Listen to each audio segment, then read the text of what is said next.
প্রিয় দর্শক, বর্তমান অন্তর্বর্তী সরকারের যিনি কঠোর সমালোচনা করেন বিভিন্ন মিডিয়া টকশোতে, সেই বেগম রোকেয়া বিশ্ববিদ্যালয়ের সাবেক ভিসি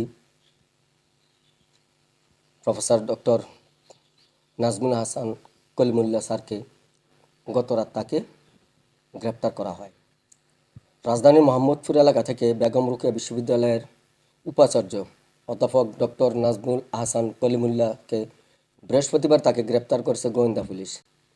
বিষয়টি নিশ্চিত করেছে ডিএমপির গণমাধ্যম ও জনসংযোগ শাখার উপ পুলিশ পরিদর্শক কমিশনার ডিসি মোহাম্মদ তালেবুর রহমান।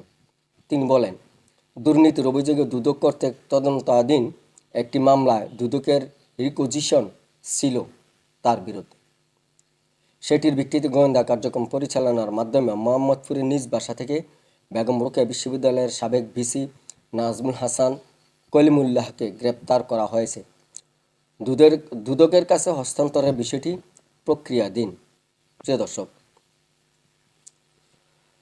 বর্তমান এই অন্তর্বর্তী সরকারের প্রধান সমালোচক এবং সমালোচনাকারী হিসেবে যিনি বিভিন্ন মিডিয়া এবং টকশোতে অনবরত তার বক্তব্য উপস্থাপন করে যাচ্ছেন, সেই নাজমুল হাসান কলিমুল্লাহ স্যারকে গত রাত বৃহস্পতিবার গ্রেপ্তার করা হয়েছে।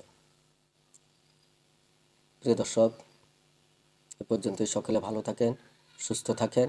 আল্লাহ হাফেজ।